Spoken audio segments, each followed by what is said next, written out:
यह एक कहानी है आरुषि की, जिसकी दुनिया उसके पिता और उसके सपनों से बुनी हुई थी। आरुषि एक महत्वाकांक्षी सॉफ्टवेयर इंजीनियर थी जो एक छोटे शहर से आकर बेंगलुरु में अपनी पहचान बना रही थी। उसका इकलौता भाई आदित्य शहर की एक बड़ी कॉर्पोरेट कंपनी में मैनेजर था, पर वह हमेशा अपनी हैसियत से ज़्यादा पाने की चाहत रखता था। हमारा परिवार साधारण था और हमारे पिता, जो कुछ साल पहले ही एक गंभीर बीमारी से जूझ रहे थे, हमारे लिए सबसे बड़ी प्रेरणा थे। आरुषि के लिए नौकरी करना सिर्फ जरूरत नहीं बल्कि अपने पिता के इलाज और उन्हें आराम देने का सपना था। आरुषि की जिंदगी तब बदल गई जब आदित्य ने उस पर शादी का दबाव डालना शुरू कर दिया। लड़का था राजीव, जो आदित्य की कंपनी के मालिक श्री सिन्हा का इकलौता बेटा था। राजीव की दौलत और रुतबे की चर्चा पूरे शहर में थी। आदित्य रोज आरुषि को समझाता, आरुषि, इस रिश्ते से सिर्फ तुम्हारा नहीं हमारा पूरा परिवार संवर जाएगा। राजीव के पिता मुझे बड़ा प्रमोशन दे रहे हैं, हमारे पिता की अच्छी देखभाल हो पाएगी। तुम अपनी नौकरी की जिद छोड़ो और इस घर की खुशी के लिए हाँ कर दो। आरुषि का मन शादी के लिए तैयार नहीं था। वह राजीव को जब भी देखती उसकी आंखों में एक अजीब सी खालीपन महसूस करती थी। वह जानती थी कि राजीव की दिलचस्पी उसकी सादगी में नहीं बल्कि उसे एक ट्रॉफी वाइफ बनाने में थी। वह अपनी पढ़ाई पूरी करके खुद कमाना चाहती थी, किसी की दौलत पर निर्भर नहीं होना चाहती थी। उसने कई बार अपनी माँ और पिताजी से मना किया, पर आदित्य ने घर में ऐसा माहौल बना दिया था कि उसकी नादानी को परिवार की खुशियों को बर्बाद करने वाला समझा जाने लगा। एक दिन राजीव के परिवार वाले रिश्ता लेकर घर आए। पिताजी ने बीमारी की हालत में भी आरुषि को पास बुलाकर कहा, बेटी, मुझे लगता है यह ईश्वर का आशीर्वाद है। राजीव अच्छा लड़का है और आदित्य की तरक्की भी हो जाएगी। तुम हम सबकी खुशी के लिए हाँ कर दो। अपने बीमार पिता की आंखों से उम्मीद देखकर आरुषि टूट गई। उसने अपने सपने को मन के एक कोने में दफन कर दिया और सिर झुकाकर हाँ कह दिया। आदित्य की खुशी का ठिकाना नहीं था। शादी की तारीख तय हो गई और जल्द ही आरुषि और राजीव की शादी बड़ी धूमधाम से हुई।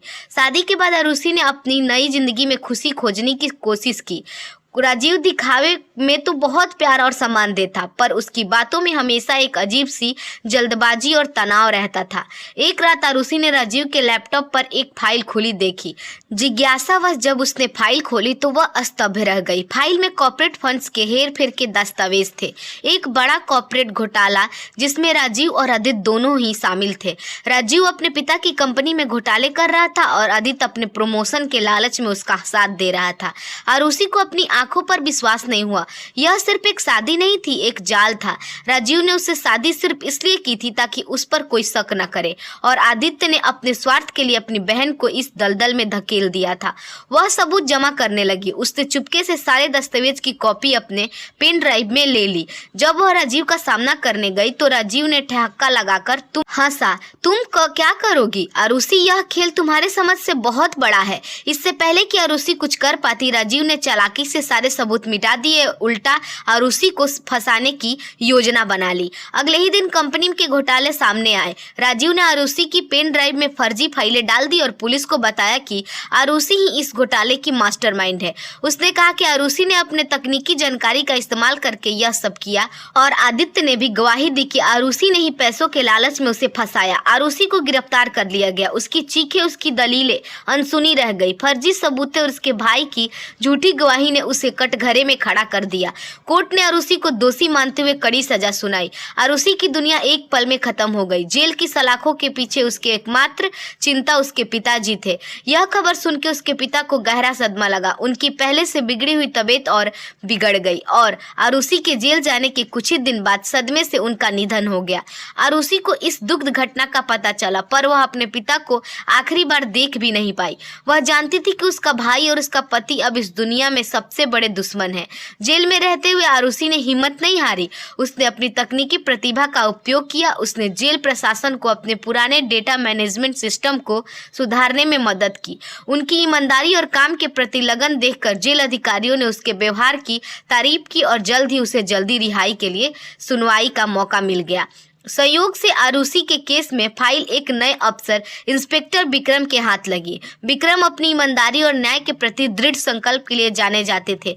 आरुषि के केस में उन्हें शुरू से ही कुछ गड़बड़ी महसूस हो रही थी। इतनी प्रतिभाशाली लड़की इतनी बड़ी साजिश की मास्टरमाइंड कैसे हो सकती है? आरुषि ने विक्रम से मुलाकात की। उसने टूटे हुए दिल से अपनी पूरी कहानी बताई। कैसे राजीव ने शादी की, कैसे घोटाला का पता चला और कैसे आदित्य ने अपने स्वार्थ के लिए उसे फंसा दिया। उसने उस पेन ड्राइव और अपने कंप्यूटर कौशल के बारे में भी बताया जिसका इस्तेमाल राजीव ने उसे फंसाने के लिए किया था। इंस्पेक्टर विक्रम को आरुषि की बात पर यकीन हो गया। उन्होंने तय किया कि वह इस अन्याय का बदला लेंगे। उन्होंने आरुषि के साथ गुपचुप तरीके से काम करना शुरू कर दिया। आरुषि ने विक्रम को समझाया कि राजीव और आदित्य ने सिर्फ फाइलों का मिटाया था, पर डेटा रिकवरी के लिए जरिए असली सबूत हासिल किए जा सकते हैं। आरुषि ने जेल में रहते हुए अपनी पुरानी डिवाइस और क्लाउड बैकअप तक पहुंचने का एक गुप्त तरीका खोज लिया था। इंस्पेक्टर विक्रम ने एक लंबी और मुश्किल जांच शुरू की। उन्होंने बड़ी चालाकी से राजीव की कंपनी के सर्वर से डाटा रिकवर करवाया और आरुषि के बताए अनुसार उस असली डिजिटल निशान को खोज निकाला जो राजीव और आदित्य ने पीछे छोड़ दिया था। जांच के दौरान उन्होंने आदित्य और राजीव के बीच हुई बातचीत के भी सबूत मिले जिसमें वे आरुषि को फंसाने की योजना पर बात कर रहे थे, पर अब सबूत पुख्ता थे। अगले ही दिन इंस्पेक्टर विक्रम ने राजीव और आदित्य को गिरफ्तार कर लिया। मीडिया में यह खबर आग की तरह फैल गई। कॉर्पोरेट फ्रॉड की असली सच्चाई और एक बेकसूर पत्नी और बहन के साथ हुए धोखे का पर्दाफाश। आरुषि को इज्जत के साथ जेल से रिहा कर दिया गया। जब वह जेल से बाहर निकली तो उसे लगा कि वह एक नया जन्म ले रही है।